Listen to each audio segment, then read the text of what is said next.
Well, what I've profession? previously been on, my profession prior to now has been I've been in the construction industry. I've been a cabinet maker by trade, fine designer of fine furniture making. Yeah. But I also have a background in teaching, so I would have a teaching And degree construction, also. yeah, construction is on its back in Ireland, so that must have impacted your work, your life. Absolutely, because the work I was involved in would have been construction related, and the teaching I would have been involved in would also have been in relation to training of tradespeople. Yeah. So when the construction industry collapsed, the numbers going through the training colleges collapsed also. So that had a detrimental impact on my livelihood. And how did it impact you? We struggled for a couple of years, but in 2011, then August 2011, we had to cease trading because the work completely dried up. Nothing left. Nothing left. Yeah. So what do you do now? Right now, we're in 2013. Just this week, we said we'd try and reposition. So what we've done is we've turned our attention to horticulture to see if we can literally grow, sow, and sell. That's Completely different. completely different, but we'll also offer training in the design around gardens and design in the layout of gardens per se, and maybe the geometric constructions that are involved, and we can show the actual constructions. Yeah. Because I have a background in carpentry, I can do the design, but I can also do the construction, and we can offer certified training also. Isn't it really hard at the moment to start any business in Ireland? The alternative is for us to emigrate, and I don't want to emigrate again at 50. You know, it's either put up and shut up and try and start again, or else we'll have to emigrate. And we've made a decision. We'll try and brazen it out and hope for the best. Yeah. It is extremely difficult. It's a very tenuous situation. We're not sure if we can make it.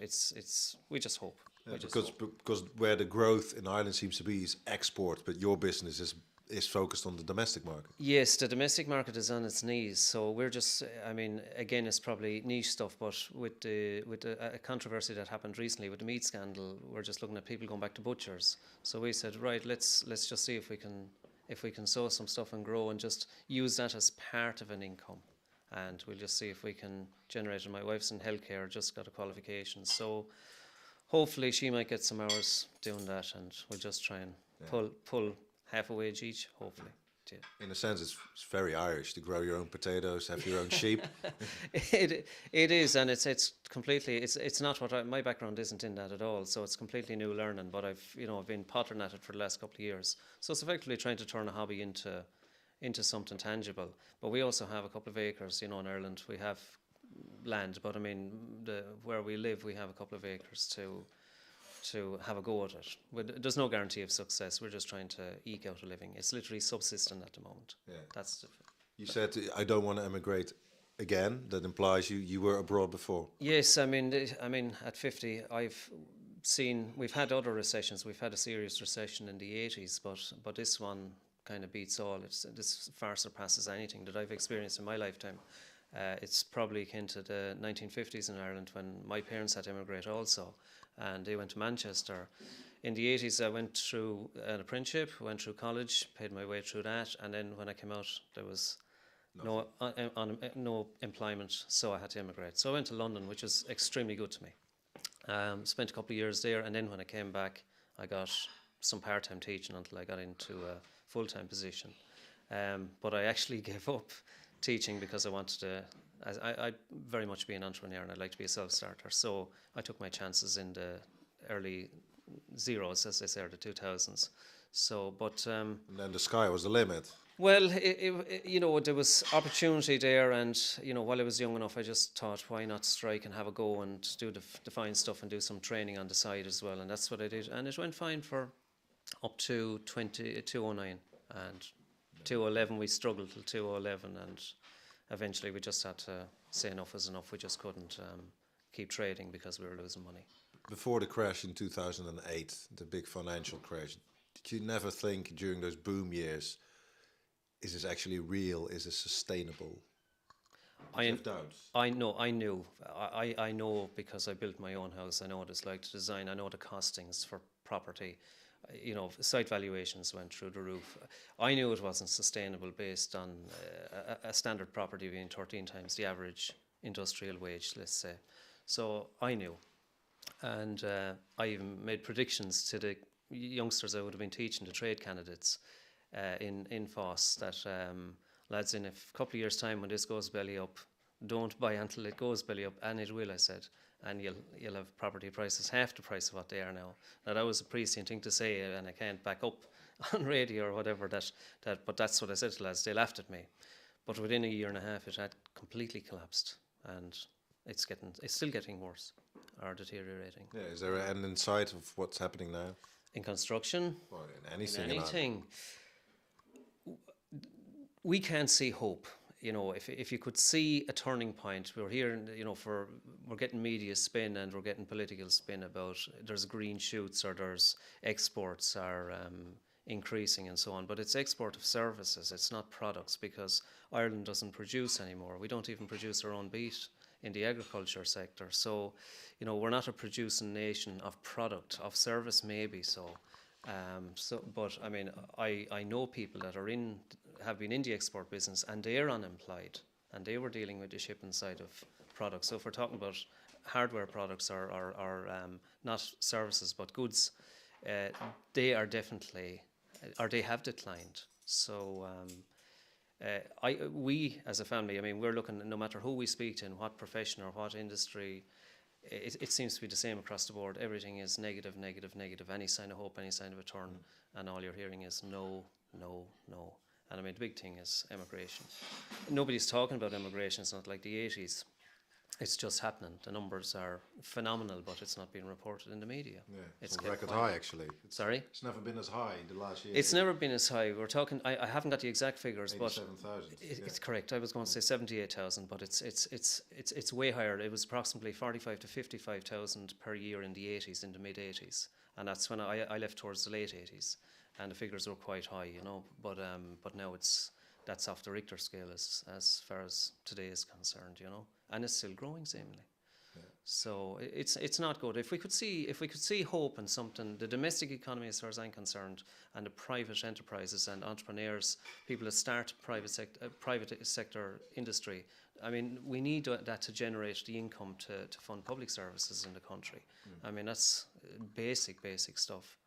But at the moment, we haven't got that. Yeah. Like, we're from Clonmel, we just another local business closed down yesterday. So it's the same every week.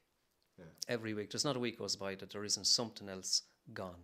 Do you know what I mean? And you know, we know from being in business ourselves, it's very easy for something to go down and collapse, but it's very difficult to get something tangible going again. So it's you know, it's an uphill battle then, you know. Yeah. All the people I spoke to today, none of them said I can see a way out of this, and still people want to show their anger, protest. What do you want to achieve with what you're doing when protesting every week? Well, protesting is shown what our political people haven't achieved. They've literally appeased, and appeasement is bringing us into an abyss. It's brought us to an abyss, to a precipice, and it's you know, the way I look at it is, if anarchy couldn't be too far away, if some unforeseen event flare, you know, it could cause a flare up, I think. What sense? How? Well, I mean, the anger, yeah, I would hate to see that, but from the point of view of the protest marches, there's so many different groups out there now, but I mean, the people here in Ballyhea and Charleville, I mean, they're really spearheading what I would think is the fundamental flaw and decision that was made by the government in 2008, where they signed up to the blanket guarantee, and then with the bailout isn't a bailout, it's a loan with interest, you know, so there's no point in calling it a bailout. And what they're spearheading, if we didn't have that loaded on us, there would be a sense of hope that we could regenerate and create new wealth from the country. But as it is at the present, we've too much unsustainable debt. To answer the question about what with the protest groups going forward, and it's not just a protest march that I would see it as. It's been proactive and an action. It's action groups, I would see it as, where we literally, you know, whether I'm putting my head above the parapet and saying this, we need, as the people of Ireland, to take our country, control of our country again as people. I mean, politics means of the people. That's what it means. And you know, why, if something is working, well and good, but in this country, the political system has far seen its sell-by date, and We need change, and I think it's the people. Is this a start? I hope, yes, Yeah. I believe so. I believe so because we need a renewal. I believe we're in, we're in transitionary times, and we're in historic times as well. I would think that's just my personal opinion, but I do believe that we need a new way of doing things. We need a paradigm shift in how we view and the model that, the model of how things are done politically and socially, and something that I've just been thinking about is, we've all, in Ireland, we had a sense of dependence when we're young. We all have it in every country for that matter, all human race. We have a sense of independence when we're on our feet and being independent in ourselves. But I think the Irish, in a way, through the boom and through the bust, but especially through the boom, where we lost what we had in my parents' time, my grandparents' time, which was interdependence. And we'd have the birds and the bees and, the ecosystems. They're all based on dependence, independence and interdependence. But in Ireland, we've lost that facet of interdependence, and we need that back. We need to start, meeting the lads up here, the Diarmuids and the Cats and Pat and so on. Those people are showing us, they're our new friends per se. They're people we didn't know 2 months ago. And we all are unified on, we're united on what's wrong, and, it's necessary to put it right. So it's not just protest marches and just going out, and we need to be actioned, and we need to be proactive, in an organised, disciplined fashion. That's the way I would see it. But I would hate something to spark that might cause, anarchy in society. That would be the last straw. Well, you're planting seeds. That's what you're hoping. Please God, yeah, I would think so. Plant a seed, but I believe we do need a paradigm shift in thinking in the models of government and how they operate. Yeah. How? Okay, the best I can come up with right now when I'm asked a question like that is at present, as according to polls, we would have the independent candidates in Ireland. They're getting a good percentage of the polls, which is the first time in the history of the state that people are going away from the mainline parties. And no matter what we talk about, all the parties in Ireland per se are centre-right. What I would see are, and I'm not a politician, you see, I don't come from this background, so you're projecting yourself and you're trying to come up to speed with economics and politics. To come from there, though. Yes, so if we elect people, and when we elect people, we elect them to serve us. They're not our masters, they're servants, they're public servants. That's why we elect people. But I don't think that's enough in Ireland anymore, because when we elect people, we have a whip system in Ireland where everybody has to sit in behind the actual leaders, and whether their personal viewpoints have to be put to one side. If we voted in more independent candidates, that's still not going to be enough. So what I would say is the how, to answer your question, the how would be to, once we vote in an independent candidate or a series of them, we need a federal state of independence. We need a federal system where they're all, in their own sense, looking after their own constituency and individually, but collectively when they come to government, it's to do with the totality of the state. Where it's a similar system to what would happen in the United States, I would imagine. But also to add to that, when we'd vote in somebody as an independent, that under no circumstances then do we just sit back and wait for another 4 years to pass and just hope they'll do the business. We must be united behind that person and inform that policy of that person and the country all the time. In other words, that when we have an elected government, that the people are dictating from the grassroots. So there's a duty for voters as Correct, well as much correct. as for politicians. I would say, now that's just a personal viewpoint, but it's different. It's a little bit different, and it's based on federation. That's the best word I can give you today, but it's like a federalist state. People might think that has connotations of negative connotations, but it's quite the opposite, because they're looking after their own people and they're also part of a unified country. Looking from a wider perspective, from the European perspective, Ireland has always been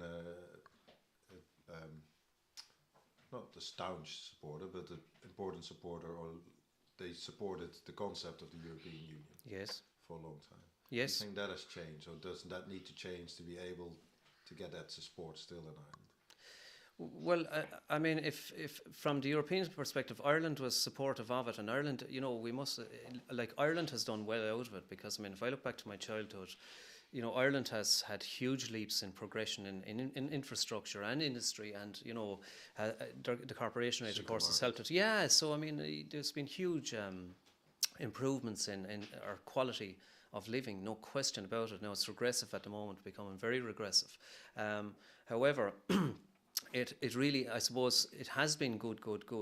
But I mean that promotion of Ireland being involved in an open European community, has existed since Sean Lemass in the 50s and 60s. So there's nothing new in that. Even if you went back to Michael Collins, he was even an advocate of European integration, and that's back nearly 100 years ago. But now, what's happening in Europe, we have, it seems to be fragmenting. The system seems to be fragmenting in that the Europe, it seems to be firefighting stopgaps for each country, and the rules are being made up as they go along. There don't seem to be any coherent system for dealing with crisis or emergency that would be universal throughout the Union, and I think that has to be addressed. Yeah, but it also seems European solidarity fine when times are good, but now when the bad times have arrived, that seems to disintegrate almost. Yeah, well, There's Ireland not such is a so thing as a small. European spirit that people feel we have to help each other, or Yeah, well, that's down to, this is my word again, interdependence. Like interdependence is global. It's not just a national. It's not a national word. It's how we should all live. You know what I mean? I mean, man is the same, woman is the same the world over. So I mean, we all have the same fibles and so on. So I mean, we're lacking an interdependence European-wide. That's the best I can probably put on it. But I mean, Ireland, it's very easy to be big brother, small brother, and Ireland is what, 0.9% of the total European population, 0.91%, so it's quite small. So I think the Irish people are looking at it at the moment is, it's all this story about we're doing well and the programme is working, but it's not. There's nothing working because our immigration is through the roof, and it's what's not being said that's been read by the dogs on the street per se. So the people on the ground, we all know it's not working. So I mean, we need the Europeans to realise, that we're dying on our feet here effectively, and it's the people on the ground are feeling that they're just being thrown to the wolves. They really do. Ask anybody, and there's nobody's situation good.